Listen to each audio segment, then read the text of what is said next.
ಒಂದು ಹಳ್ಳಿಯಲ್ಲಿ ಇಬ್ರು ಹುಡುಗರಿದ್ರು. ಒಬ್ಬ ದೊಡ್ಡ ಜಮೀನ್ದಾರನ ಮಗ, ಇನ್ನೊಬ್ಬ ರೈತನ ಮಗ. ಇಬ್ರು ಒಂದೇ ಶಾಲೆಗೆ ಹೋಗೋರು, ಒಂದೇ ಕ್ಲಾಸಲ್ಲಿ ಕಲಿಯೋರು, ಆತ್ಮೀಯ ಸ್ನೇಹಿತರು. SSLC ಆಯ್ತು. ಆ ರೈತನ ಮಗ ಏನ್ ಮಾಡ್ದ, ಮಗ ಚೆನ್ನಾಗಿ ಓದ್ಲಿ ಅಂತ ಪಟ್ಟಣಕ್ಕೆ ಕಳಿಸ್ದ. ಕಾಲೇಜ್ಗೆ ಹೋದ. ಅವನು ಕಾಲೇಜ್ ಚೆನ್ನಾಗಿ ಓದ್ದ, ಉನ್ನತ ಶಿಕ್ಷಣ ಪಡ್ಕೊಂಡ, ಬೇರೆ ದೇಶಕ್ಕೆ ಹೋದ, ಕೆಲಸ ಮಾಡಿದ, ಡಾಕ್ಟರ್ ಆಗ್ಬಿಟ್ಟ. ಎಂಥ ಪ್ರಸಿದ್ಧ ಡಾಕ್ಟರ್ ಆದ ಅಂದ್ರೆ ನಮ್ಮ ದೇಶದಲ್ಲಿ ಮಾತ್ರ ಅಲ್ಲ, ಸುತ್ತಮುತ್ತಲ 10 ದೇಶದಲ್ಲಿ ಹೆಸರಾಯ್ತು. ಆ ರೋಗಕ್ಕೆ ಅವನು ಮಾತ್ರ ಡಾಕ್ಟರ್, ಅಂತ ಡಾಕ್ಟರ್ ಯಾರು ಇಲ್ಲ ಅನ್ನುವಂತ ಹೆಸರಾಯ್ತು. ಇನ್ನೊಬ್ಬ ಜಮೀನ್ದಾರ್ ಮಗ ಇದ್ನಲ್ಲ, ಊರಲ್ಲೇ ಉಳ್ಕೊಂಡ. ಅಲ್ಲಿ ಡಿಗ್ರಿ ಮಾಡ್ಕೊಂಡ, ಊರಲ್ಲೇ ಉಳ್ಕೊಂಡ. ಜಮೀನ್ ತುಂಬಾ ಇತ್ತಲ್ಲ, ಶ್ರೀಮಂತ, ಊರಲ್ಲೇ ಉಳ್ಕೊಂಡ. ವರ್ಷಗಳು ಕಳೆದು 40-50 ವರ್ಷ ಆಯ್ತು. ಈ ಜಮೀನ್ದಾರರಿಗೆ ಒಂದು 65 ವರ್ಷ ವಯಸ್ಸಾಯ್ತು. ಅಷ್ಟೇ ವಯಸ್ಸು ಆ ಡಾಕ್ಟರ್ಗೂ ಆಗಿತ್ತು, ಬೇರೆ ಕಡೆ ಇದ್ದ. ಈ ಜಮೀನ್ದಾರನ ಆರೋಗ್ಯ ಕೆಟ್ಟೋಯ್ತು. ಡಾಕ್ಟರ್ ಕಡೆ ಕರ್ಕೊಂಡು ಹೋದ್ರು. ಡಾಕ್ಟರ್ ನೋಡಿದ್ರು, ಗುಣ ಆಗ್ಲಿಲ್ಲ. ಮತ್ತೊಂದ್ ಕಡೆ ಡಾಕ್ಟರ್, ಎಲ್ಲಾ ಕಡೆ ತೋರ್ಸ್ಕೊಂಬಂದ್ರು, ಗುಣ ಕಮ್ಮಿ ಆಗ್ಲೇ ಇಲ್ಲ. ಕಡೆಗೆ ಒಬ್ಬ ಡಾಕ್ಟರ್ ಹೇಳಿದ್ರು, ಇನ್ ಜಾಸ್ತಿ ದಿವಸ ಬದುಕಲ್ಲ, ಊರಿಗೆ ಕರ್ಕೊಂಡು ಹೋಗ್ಬಿಡಿ ಇವನ್ನ, ಸುಮ್ಮನೆ ಊರು ಸುತ್ತೋದು ಅರ್ಥ ಇಲ್ಲ, ಯಾವ ಪರೀಕ್ಷೆನೂ ಪ್ರಯೋಜನ ಇಲ್ಲ, ಬದುಕೋಲ್ಲ ಇವನು ಅಂತ ಹೇಳಿದ್ರು. ಬಂದ್ ನಾನು ಹೇಳೋದು ಹೆಂಗೆ ಜಮೀನ್ದಾರಿಗೆ, ನೀ ಬದುಕೋಲ್ಲ ಅಂತ ಹೇಳೋಕ್ಕಾಗತ್ತಾ? ಅವ್ನು ಕೇಳಿದ, ಯಾಕೆ ಬೇರೆ ಡಾಕ್ಟರ್ ಯಾಕೆ ತೋರಿಸ್ತಿಲ್ಲ ಅಂತ ಕೇಳ್ದ. ಅವನಿದ್ರೆ, ಇಲ್ಲ ಡಾಕ್ಟರ್ ಯಾಕೋ ಸರಿಯಾಗಿ ಅಭಿಪ್ರಾಯ ಕೊಡ್ತಾ ಇಲ್ಲ. ತಕ್ಷಣ ಜಮೀನ್ದಾರ ನೆನಪಾಯ್ತು, ನನ್ನ ಸ್ನೇಹಿತ ಇದ್ದಾನಲ್ಲ, ಅವ್ನು ಬಹಳ ಪ್ರಸಿದ್ಧ ಡಾಕ್ಟರ್, ಈಗ ಅವನೇ ಕರೆಸಿ ಫೋನ್ ಮಾಡಿದ್ರು, ನಿಮ್ ಗೆಳೆಯ ಹೆಂಗಾಗಿದೆ, ದಕ್ಷ ಬರ್ಬೇಕಂತ. ಬಂದ್ಬಿಟ್ಟ ಅವನು, ಗೆಳೆಯನ ಸಲ ಬಂದ್ಬಿಟ್ಟು ಮೊದಲೇನ್ ಮಾಡ್ದ, ಎಲ್ಲ ಕೇಳಿದ, ರಿಪೋರ್ಟ್ ಎಲ್ಲ ನೋಡಿದ, ಡಾಕ್ಟರ್ಸ್ ರಿಪೋರ್ಟು. ಅದ್ರ ಪ್ರಕಾರ ನೀನ್ ಬದುಕಲ್ಲ. ಎಲ್ರು ಹೇಳಿದ್ರು, ಬೇರೆ ಡಾಕ್ಟರ್ ಕೂಡ ಭೇಟಿ ಆದ್ರೆ ಇವ್ನು ನೋಡೋದಕ್ಕೆ, ಫೇಮಸ್ ಡಾಕ್ಟರ್ ಅಲ್ಲ ಇವನು. ಬಂದ್ರು, ಇಲ್ಲ sir, no hopes for survival, ಆಗೋಲ್ಲ ಇವನಿಗೆ. ಗೆಳೆಯ ಕರ್ದ ಇವನ್ನ, ಒಳಗ್ ಕರೆದು, ಏನಪ್ಪಾ ನಾನು ಹೇಗಿದೆ ಆರೋಗ್ಯ ನಂದು, ನೋಡು ನೀ ಏನ್ ಹೇಳ್ತೀವಿ ಅದೇ ಸರಿ, ನನಗೆ ಉಳಿದವ್ರ ಮೇಲೆ ನಂಬಿಕೆ ಇಲ್ಲ ನನಗೆ, ನೀ ಹೇಳಿದ್ ಸರಿ, ಏನ್ ಮಾಡ್ತಿ, ನಾ ಹೇಗಿದ್ದೀನಿ ಹೇಳ್ಬಿಡು, ಆರಾಮಿದ್ದೀನಲ್ಲ ನಾನು ಅಂತ ಕೇಳಿದ. ಈ ಡಾಕ್ಟರ್ ಏನ್ ಮಾಡ್ಬೇಕೀಗ, ವೈದ್ಯನಾಗಿ ಅವನು ಗೊತ್ತಿದೆ ಇವನು ಉಳಿಯೋ ಚಾನ್ಸ್ ಇಲ್ಲ ಅಂತ. ಸ್ನೇಹಿತನಿಗೆ ಹೇಳೋದು ಹೇಗೆ? ಅವನೇನ್ ಮಾಡಿದ ಗೊತ್ತಾ, ಅಯ್ಯೋ ನಿನಗೇನ್ ಧಾಡಿಯೋ, ನಿನಗೇನು ಆಗಿಲ್ಲ, ಆರಾಮಿದೆಯಾ ನೀನು, ಸುಮ್ಮನೆ ಪರೀಕ್ಷೆ ಮಾಡಿಸ್ಕೊಂಬಂದೆ ಅಷ್ಟೆಲ್ಲ, ಏನೂ ಕಾರಣ ಇಲ್ಲ, 20 ವರ್ಷ ಬದುಕ್ತಿ ಬಿಡು, ಏನ್ ಚಿಂತೆ ಇಲ್ಲ, ನೀನು ಆರಾಮಾಗಿರು ಅಂತಂದ.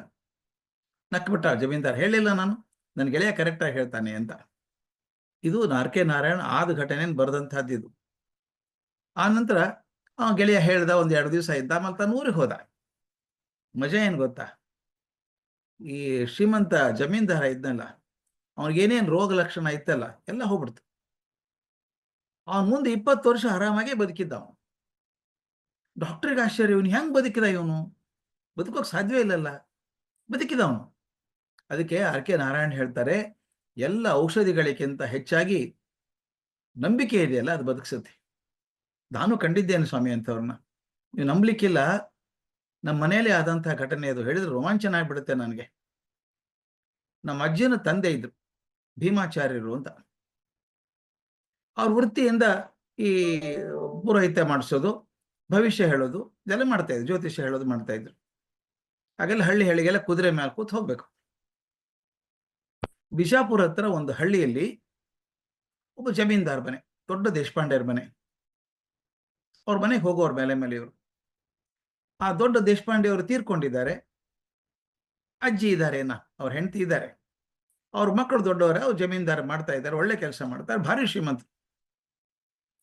ನಮ್ಮ ಅಜ್ಜಿನಪ್ಪ ಅಲ್ಲಿ ಹೋದಾಗ ಆ ಮುದುಕಿ ಬಂದು ಕೂತ್ಕೊಡ್ರಂತೆ ಮುಂದೆ, ಆಚಾರ್ಯರೇ ಇನ್ನು 2 ದಿವಸ ಬದುಕೋದು, ನಾನು ಸಾಕಾಗಿದೆ, ನನಗೆ ಗಂಡ ಹೋಗಿ ಇಷ್ಟು ವರ್ಷ ಆಯ್ತು, ಮಕ್ಕಳು ದೊಡ್ಡವರಾಗಿದ್ದಾರೆ, ಯಾವ ಜವಾಬ್ದಾರಿ ಇಲ್ಲ, ನಡ್ಕೊಂಡು ಹೋಗ್ತಾ ಇದೆ, ಸಾಕಲ್ಲ, ಇನ್ನ ಹೋಗ್ಬಿಡ್ಬೇಕು.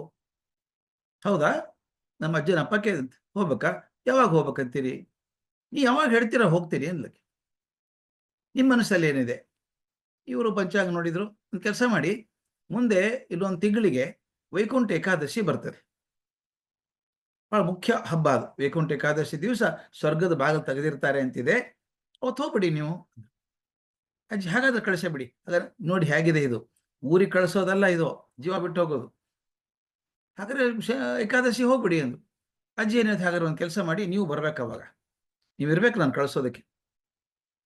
ಆಯ್ತು ಅಂದ್ರು. ಮರು ತಿಂಗಳು ಏಕಾದಶಿ ಹಿಂದಿನ ದಿವಸ ದಶಮಿ ಅಂತ ಅವತ್ತು ನಮ್ಮ ಅಜ್ಜನಪ್ಪ ಹೋದ್ರು, ಭೀಮಾಚಾರ್ಯರು ಹೋದ್ರು. ಮಜಾ ಅಂದ್ರೆ ಮನೆಯಲ್ಲಿ ಒಂದು 50 ಜನ ಸೇರಿದ್ದಾರೆ. ಅವ್ರಿಗೆಲ್ರಿಗೂ ಖಾತ್ರಿ ನಾಳೆಗೆ ಹೋಗ್ತಾಳೆ ಅಜ್ಜಿ, ಹೋಗ್ತಾಳೆ ಅಂತ. ಅಜ್ಜಿ ಆರಾಮ ಇದ್ದಾರೆ, ಏನೇನು ರೋಗ ಇಲ್ಲ, ಏನಿಲ್ಲ, ತಿಂಗಳಿದ್ರೆ ಹಾಗೆ ಇದ್ದಾರೆ ಈಗ ಕೂಡ.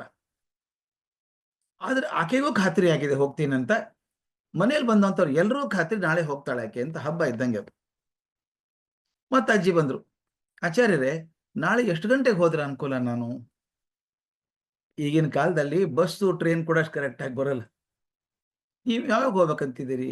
ಅವ್ರು ಹೇಳಿದ್ರಂತೆ, ನೋಡಿ ನನ್ನ ಸಮಸ್ಯೆ ಇದೆ, ಸಾಯಂಕಾಲ ತೀರ್ಕೊಂಡ್ಬಿಟ್ರೆ ಆ ಕ್ರಿಯಾಕರ್ಮ ಆಗ್ಬೇಕಾದ್ರೆ ರಾತ್ರಿ ಲೇಟ್ ಆಗುತ್ತೆ, ಮಕ್ಕಳಿಗೆಲ್ಲ ತೊಂದರೆ ಆಗುತ್ತೆ, ಅದಕ್ಕೆ ನನಗೆ ಬೆಳಗ್ಗೆ 10:30 ಹೋದ್ರೆ ಒಳ್ಳೇದಲ್ವಾ? ಹಾಗೆ ಆಗ್ಲಿ, 10:30 ಹೋಗ್ಬಿಡಿ ಬೆಳಗ್ಗೆ ಅಂದ್ರಂತೀವ್ರು.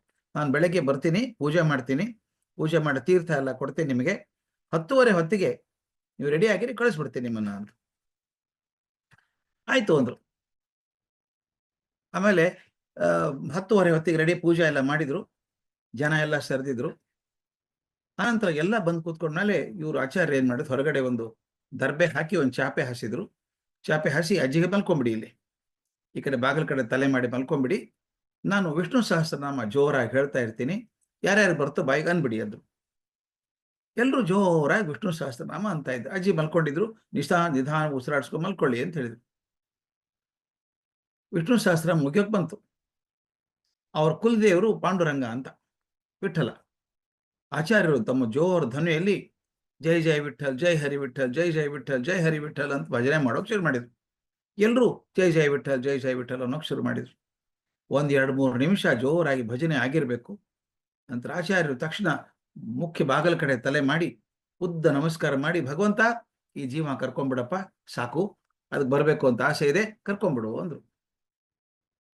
ಎದ್ದು ತಿರುಗಿ ನೋಡಿದ್ರೆ ಅಜ್ಜಿ ಇಲ್ಲ, ಅಜ್ಜಿ ಹೋಗ್ಬಿಟ್ಟಿದ್ದಾರೆ. ನಾ ಹೇಳಿದ್ರೆ ಇದು ನಂಬಿಕೆ ಬರಲ್ಲ ಜನಕ್ಕೆ. ಇದು ಆದಂತ ಘಟನೆ ಮಜ ಬರೆದಿಟ್ಟಿದ್ದಾರೆ, ಇನ್ನು ನಮ್ಮ ಮನೆಯ ಸಾಕ್ಷಿಯಾಗಿ ಉಳ್ಕೊಂಡಿದ್ದಾವು. ಅವರು ಹೋಗ್ಬೇಕಾದ್ರೆ ಅಜ್ಜಿ ತೀರ್ಕೊಂಡ್ರಲ್ಲ, ಇವರೆಲ್ಲ ಇದ್ದುದು ಎಲ್ಲ ಕಾರ್ಯಗಳನ್ನೆಲ್ಲ ಮುಗಿಸಿದ್ಮೇಲೆ 10ನೇ ದಿವಸ ಮಗ ಬಂದು, ಆಚಾರ್ಯರೇ ನಮ್ಮ ಅಮ್ಮನ್ನ ಕಳಿಸಿದ್ರಿ, ಆಕೆಗೆ ಒಂದು ಮುಕ್ತಿ ಆಯಿತು, ಅದಕ್ಕೆ ನಿಮ್ಗೆ ಕೊಡಬೇಕು ಅಂತ ದುಡ್ಡು ಇಟ್ಟಿದ್ದಾರೆ ಅಂತ ದುಡ್ಡು ಕೊಟ್ಟರು. ಒಂದು ಜೋಳ ಗೋಧಿ ಎಲ್ಲ ಹಾಕಿಕೊಟ್ರು. 1-2 ದೊಡ್ಡ ತಾಮ್ರದ ಹಂಡೆ ಕೊಟ್ರು, ಹಾಗೆಲ್ಲ ಹಂಡೆ ಇಡ್ಬೇಕು ಕೊಟ್ರು. ನಮ್ಮ ಮನೆಯಲ್ಲಿ ಇನ್ನೂ ಹಂಡೆ ಇದಾವೆ, ಸಾಕ್ಷಿಯಾಗಿದ್ದಾವೆ. ಅದು ಎಂತ ನಂಬಿಕೆ ಇದ್ದಿರ್ಬೇಕಲ್ಲ. ಆಚಾರ್ಯ ಹೇಳಿದ್ರೆ ನಾನು ಹೋಗ್ತೀನಿ, ಹೋಗೋದಂದ್ರೆ ಊರಿಗೆ ಹೋಗೋದಲ್ಲ, ಜೀವ ಬಿಟ್ಟು ಹೋಗೋಂತ. ಈಗಿನ ಕಾಲದಲ್ಲಿ ಸ್ವಿಚ್ ಹಾಕಿದ ಲೈಟ್ ಕೂಡ ಬರಲ್ಲ ಅಷ್ಟು ಬೇಗ. ಅಂಥದ್ದು ಆಕೆ ಆಯ್ತು ನಾನು ಹೋಗ್ತೀನಿ ಅಂತ ಬರ್ಕೊಂಡವಳು, ಇವ್ರ ಮಂತ್ರ ಅಂದು ಭಗವಂತ ಈ ಜೀವ ಕರ್ಕೊಂಡ್ಬಿಡಪ್ಪ ಅನ್ನೋ ಹೊತ್ತಿಗೆ ಹೋಗ್ಬಿಡುದು.